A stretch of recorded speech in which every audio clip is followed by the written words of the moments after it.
Hello students, welcome to la excellence IAS academy.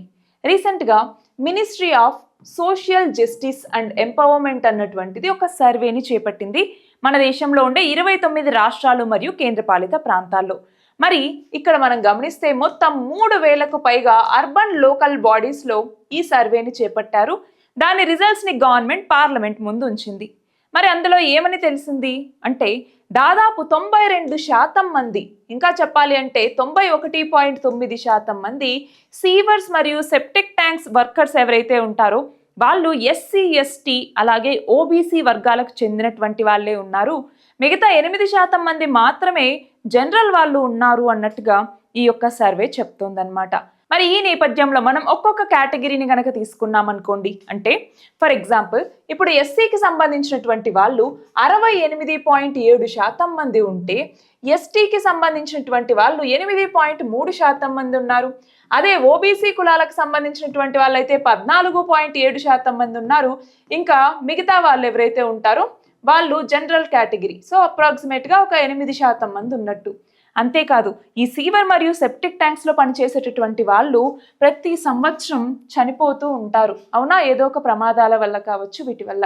So అలాగా 2019వ సంవత్సరం నుంచి 2023వ సంవత్సరం దాకా 377 మంది చనిపోయినటువంటి వాళ్ళు ఉన్నారు అన్నట్టుగా ఈ రిపోర్ట్ చెప్తోంది. అంతేకాదు ఇక్కడ ఇంకోటి గుర్తుంచుకోవాలి, మనకి నేషనల్ కమిషన్ ఫర్ సఫాయి కర్మచారీస్ అన్నటువంటిది ఉందన్నమాట.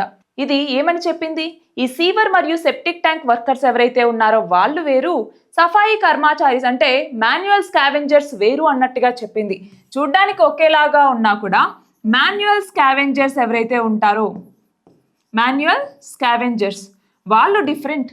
అలాగే ఇప్పుడు ఏదైతే మనం సీవర్స్ అన్నామో, సీవర్స్ అలాగే సెప్టిక్ ట్యాంక్ క్లీనర్స్ అన్నామో వీళ్ళు వేరు అన్నట్టుగా చెప్పిందనమాట. మరి ఏంటి డిఫరెన్స్ అని అడిగితే ఈ నేషనల్ కమిషన్ ఏమని చెప్పింది, ఈ మాన్యువల్ స్కావెంజర్స్ ఎవరైతే ఉన్నారో వీళ్ళు హ్యూమన్ ఎక్స్కిటా వీటిని సర్ఫేస్ మీద ఉన్నటువంటి వాళ్ళని హ్యాండ్తో రిమూవ్ చేస్తారు ఎక్కువగా. సో వీళ్ళ వర్క్ అనేది సర్ఫేస్ మీద ఉంటుంది, వీళ్ళలో డెత్స్ కూడా తక్కువ ఉంటాయి.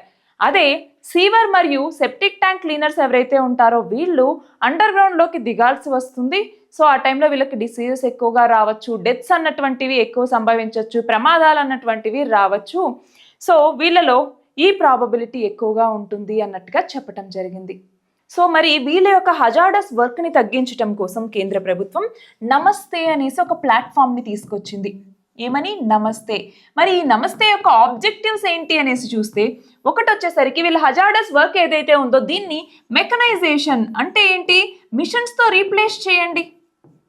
అలాగే రెండవది, ఇప్పుడు వీళ్ళు ఈ వర్క్ ప్లేస్ ఎంత హజార్డస్గా ఉండటం వల్ల డెత్స్ అనేవి సంభవిస్తున్నాయి కదా, సో ఆ డెత్స్ని కూడా తగ్గించాలి.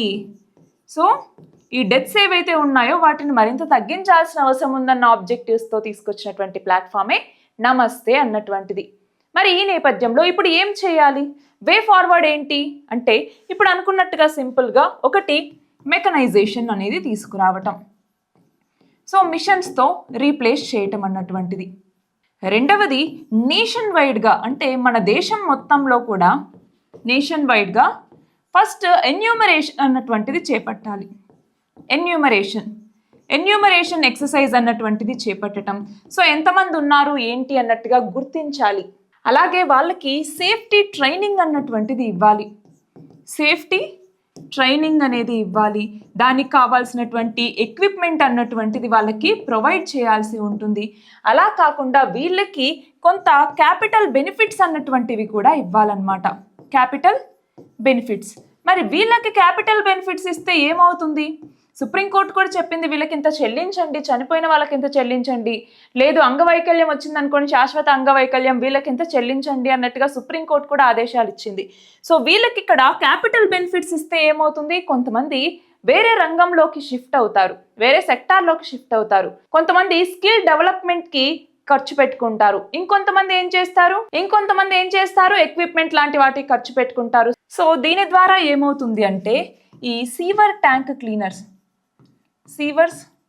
ట్యాంక్ క్లీనర్స్ ఎవరైతే ఉంటారో వీళ్ళు శానిప్రెన్యూర్స్గా మారేటటువంటి అవకాశం అన్నటువంటిది ఉంటుంది. శానిప్రెన్యూర్స్ అంటే ఏంటి, శానిటేషన్ ఎంటర్ప్రెన్యూర్స్ అంటాము. సో ఇలా మారటానికి అవకాశం అన్నటువంటిది ఉంటుంది అని మనం చూస్తే 2022లో దాదాపు మన దేశంలో 58,000 మందికి ఒకేసారి వన్ టైం ఇన్స్టాల్మెంట్గా 40,000 రూపాయలను ఇచ్చారు. దాంట్లో కొంతమంది ఏం చేశారు, స్కిల్ డెవలప్మెంట్ కి ఖర్చు పెట్టుకున్నారు, కొంతమంది ఆల్టర్నేటివ్ ఆక్యుపేషన్ లోకి వెళ్ళారు, కొంతమంది ఆల్టర్నేటివ్ బిజినెసెస్ లోకి కూడా వెళ్ళినటువంటి వాళ్ళు ఉన్నారు. సో ఇలాగ డిఫరెంట్ గా వీటిని ఖర్చు పెట్టుకుంటారు. మరి ఇప్పుడు వీళ్ళకి సంబంధించి మన భారతదేశంలో ఎలాంటి ఇనిషియేటివ్స్ ని తీసుకొచ్చింది గవర్నమెంట్ అన్నటువంటిది మనం చూద్దాం. సో ఎలాంటి ఇనిషియేటివ్స్ తీసుకొచ్చింది, ఒకటి వచ్చేసరికి prohibition of employment of manual scavenger act. Manual scavenger act ఏ సంవత్సరంలో తీసుకొచ్చారు, 2013వ సంవత్సరంలో తీసుకురావటం జరిగింది. అట్లానే prevention of SC/ST atrocities act.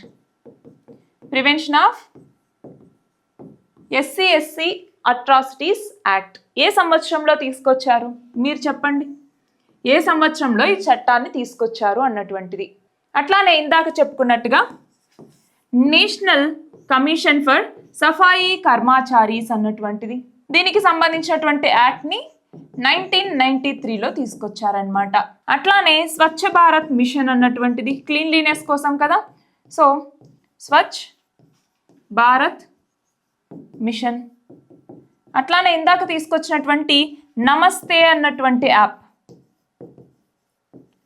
నమస్తే అన్నటువంటి ఈ స్కీమ్ కావచ్చు, ఇది ఇంతకు ముందు ఉన్నటువంటి SRMS యాప్ ఏదైతే ఉన్నిందో, SRMS స్కీమ్ ఏదైతే ఉన్నిందో దాని ప్లేస్ లో తీసుకొచ్చారు. ఏంటి SRMS అంటే, self employment scheme for rehabilitation of manual scavengers అంటాం. సో ఈ స్కీమ్ ప్లేస్ లో తీసుకొచ్చినటువంటిదే నమస్తే అన్నటువంటి ఈ స్కీమ్. సో ఇది కూడా ఎవరి కోసము, ఈ సీవర్స్, అలాగే సెప్టిక్ ట్యాంక్ క్లీనర్స్, అలాగే మాన్యువల్ స్కావెంజర్స్, వీళ్ళ యొక్క లైఫ్ని చేంజ్ చేయాలి, వాళ్ళ డెత్స్ని తగ్గించాలి, మెకనైజేషన్ తీసుకురావాలన్నటువంటి లక్ష్యంతో తీసుకొచ్చినటువంటి ఇనిషియేటివ్సే ఇవన్నీ కూడా. అయితే మనకి స్వతంత్రం వచ్చి ఇన్ని సంవత్సరాలు అవుతున్నా కూడా ఇంకా మాన్యువల్ స్కావెంజింగ్ అన్నటువంటిది చేపట్టడం, ఇంత టెక్నాలజీ డెవలప్ అవుతూ ఉన్నా కూడా ఇంకా మనము సీవేజ్ అలాగే సెప్టిక్ ట్యాంక్స్కి మనుషుల్ని వాడుతూ ఉండటం, అంటే మన లైఫ్కి కూడా వాల్యూ అన్నటువంటిది ఇవ్వాలి. మనకి మన రాజ్యాంగంలో ఆర్టికల్ 21 ఏం చెప్తుంది, రైట్ టు లైఫ్, అవునా, రైట్ టు లైఫ్ అంతేనా, right to live life with dignity అన్నటువంటి చెప్తుంది. మరి వీళ్ళకి అది మిస్ అవుతోంది.